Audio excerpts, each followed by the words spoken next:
Hello, my name is Bill Backus. I am the preservationist for the Prince William Historic Preservation Division, part of Parks, Recreation, and Tourism. And I'm joined with my coworker, John McDonald, interpreter from Ripon Lodge. We're here at the Prince William Roll of Honor, a monument that lists all Prince William residents who gave their lives during 20th and 21st century conflicts. We're here today for the 75th anniversary for VE Day, the day in which the war in Europe ends. So World War II is a monumental conflict. It is the deadliest in human history. Between 50 and 60 million people die during this war. Most of those individuals, though, are civilians, not soldiers or sailors or Marines. And World War II really has a hold on American popular culture, especially in the last few decades, with the passing of many of the surviving members of the Greatest Generation. Now, World War II starts in the 1930s. Some argue that the beginning of World War II begins with the Japanese invasion of China in the mid-1930s, but the traditional start of World War II is on September 1st, 1939, when Nazi Germany invades Poland. The United States, however, does not get involved into this war until December 7th, 1941, with the attack on Pearl Harbor. And it doesn't end until 1945 with VE Day in May and VJ Day in September. During the course of this conflict, there are 58 individuals from Prince William County or who have Prince William County ties who die during this war. So there's actually one individual, William Anderson, who actually died December 7th, 1941 at Pearl Harbor. He is the first casualty that Prince William will suffer.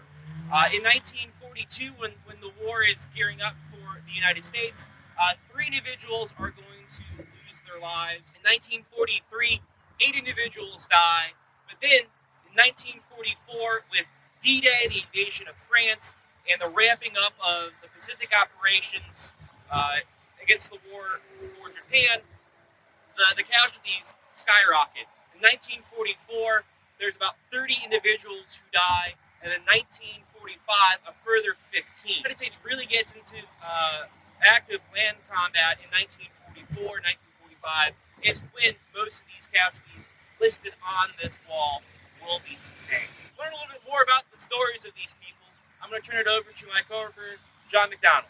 I'm here again talking about some of the names of the monument as well as the events of May 4th, 1945, 75 years ago. On May 4th, most of the fighting had ended in Europe.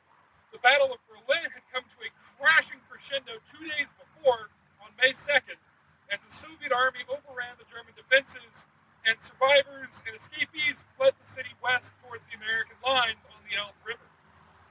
Now, that situation had remained fairly static through May 4th. The Americans were along the line of the Elbe River, west of Berlin, and the Soviets had overrun Berlin and had met them at that river line.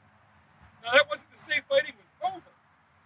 South of all of this, in Czechoslovakia, the Czechoslovakian people had launched an uprising on the night of May 4th into May 5th against the German army that was remaining in occupation of Czechoslovakia. They had heard the American army had reached the western reaches of Czechoslovakia and promptly rose up against the occupying army. The Soviets would then launch an offensive that would last until May 11th, 2 days after the formal treaty was signed with Germany against forces isolated in Czechoslovakia. Now, Prince William County did not suffer any casualties during that time, but even after the peace treaty, another several 100,000 people would either die or be injured or wounded during that fighting. Now, we'll have to step back in time a little bit and talk about some of these names. On the far side of the monument are Claggett Hawkins. Claggett Hawkins' father was the caretaker at Ripon Lodge through the 1920s, 30s, and 40s. Claggett had worked for the FBI before the war, and then had volunteered and joined the Navy to become a pilot. And that is, unfortunately, what led to his death. December 3rd, 1944, he was coming in for a landing on the small aircraft carrier, the escort carrier, Kitcoon Bay, when he was killed when his aircraft fell back off of the aircraft It fell on top of the cockpit. His crew escaped, but unfortunately he drowned and was dragged down with the aircraft. After the war, some of his fellow residents of Prince William County would name their VFW post after him, and Lieutenant Reeves was an Air Corps veteran killed in New Guinea during the war for Blorton. Further down the monument is Frank W. Anderson. Frank Anderson was also killed in December 1944, but around the globe from the Pacific Theater in Belgium. Frank Anderson was actually at that point finishing his 10th year in the United States Army. He had enlisted in 1934, had served in the U.S. Coast Artillery before the war, and then transferred to the infantry as the war began. He had served all through Europe with the 4th Infantry Division, and unfortunately was killed as the division, the 4th, went back into combat on December 3rd. He was with the leading elements of the division and was killed in an artillery bombardment that day. So those are the stories of 2 more of the members, the men on this wall who are from Prince William County. But each and every one of these names has a story and has a connection to this county of their service and their sacrifice.